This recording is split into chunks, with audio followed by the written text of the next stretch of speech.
we're going to get into some tests now to Yep. how you can tell if your pain is actually coming from your back, referring to your hip, or it's just in your hip joint. Now we're going to test to see if the pain is originating from the low back. Now, Mike's going to do the testing in a standing position, and I'm actually going to help hold his pelvis. Now, you don't need to have someone do that, but it's really important we isolate movement just to the low back, no movement in the hip.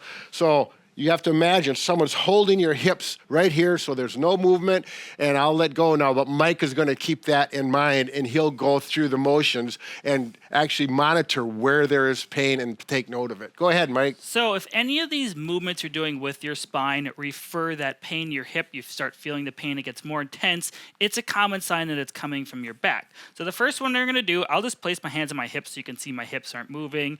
All you're going to do is flex your spine forward like you're bending over. Now don't start shifting way down like this because my pelvis is moving. Just slowly start flexing down. See if you feel any pain. The next step would be extending or going backwards. Brad will show a profile here from the side.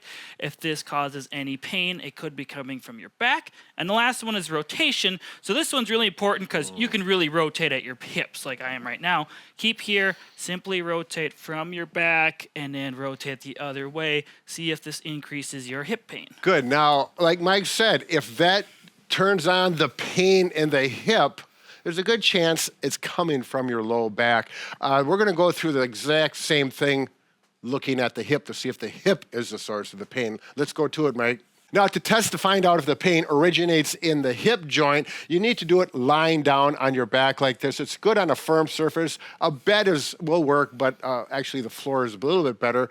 Now, Mike is going to keep his pelvis and back isolated. There's no weight through it, so that helps isolate the back. There's no weight through the hip. We're just going to look range of motion, see if it irritates the hip joint and reproduces that pain that you are wondering about.